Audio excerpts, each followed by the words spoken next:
आज मला सिरीजच्या सेटवर जायचं होतं, त्यामुळे सकाळ झाली आहे 6:30 वाजता. रात्री लेट झालं होतं, त्यामुळे पॅकिंग करता आली नाही. त्यामुळे सकाळी लवकर उठून सगळ्यात आधी मला हे पॅकिंग करायला लागली. आणि आजचा दिवस भाई एवढा विचित्र होता ना, का ते समजेलच पुढे हळूहळू. माझ्याच्याने ट्रॅव्हलिंग आणि एकाच दिवशी सेम डेला शूट नाही होत, पण माझ्याकडे ऑप्शन नव्हता, सो मला दोन्ही सुद्धा आजच करायला लागणार आहे. आता माझी मम्मी तर नाही आहे घरी, जे सकाळ सकाळ काहीतरी खायला बनवेल. सो हे सगळं रात्रीचंच आहे. आत्ता तरी मला ओके वाटलं होतं, पण ते खूप जरा जास्तच तेलकट आणि तिखट होतं. सो मला सकाळ सकाळी ते खाणं पॉसिबल नव्हतं, सो उपाशीच निघाले. त्यानंतर बऱ्याच वेळेस स्टँडवर थांबले होते, कारण का बस येतच नव्हती. आणि तिकीट मला काढताना समजलं की मी जी कॅश आणली होती ती विसरली आहे घरी.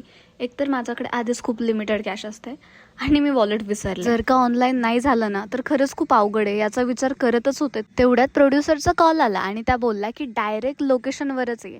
म्हणजे एसटी सोडल्यानंतर बरंच आत ते लोकेशन आहे जिथं शूट होतं, तिथे जायचं होतं. कोई ना, ये भी ठीक आहे. विचार केला आता सगळं बाकीचं टेन्शन सोडू आणि कामावर फोकस करू. पण व्हॉट्सअपचा एक वेगळाच सीन चालू आहे माझ्यासोबत. कुठले डॉक्युमेंट ना मला पाठवता येतात ना ओपन करता येत आहेत. त्यामुळं मला स्क्रिप्ट उघडता पण नाही आले आणि वाचता पण नाही आले. आता मी काय बोलणार आहे सेटवर जाऊन, आय रिअली डोंट नो. कारण का गेल्या डायरेक्ट सीन शूट होणार आहे. आयुष्यात जेव्हा खूप जास्त त्रास होतो, खूप जास्त प्रॉब्लेम येतात, त्यावेळेस मी झोपते.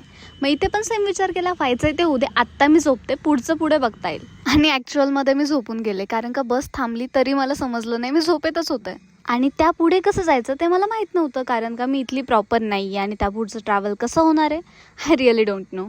पर फिर मेरे को ये बंदा मिला. हा आहे आपल्या सिरीजचा हिरो. सो त्याला व्यवस्थित माहिती होतं की आपल्याला कसं आणि कोणत्या बसनं जायचं. सो मी त्याच्यासोबत ट्रॅव्हल केला. काय सगळं सकाळपासून चाललंय ना, मी त्यानेच एवढी इरिटेट झाले होते. पण पुढचा दिवस कसा जाणार आहे, ओके की असा, आणि सेटवर काय काय मस्ती झाली आहे ना, हे बघण्यासाठी मला फॉलो करा. येत्या ब्लॉगमध्ये समजेलच.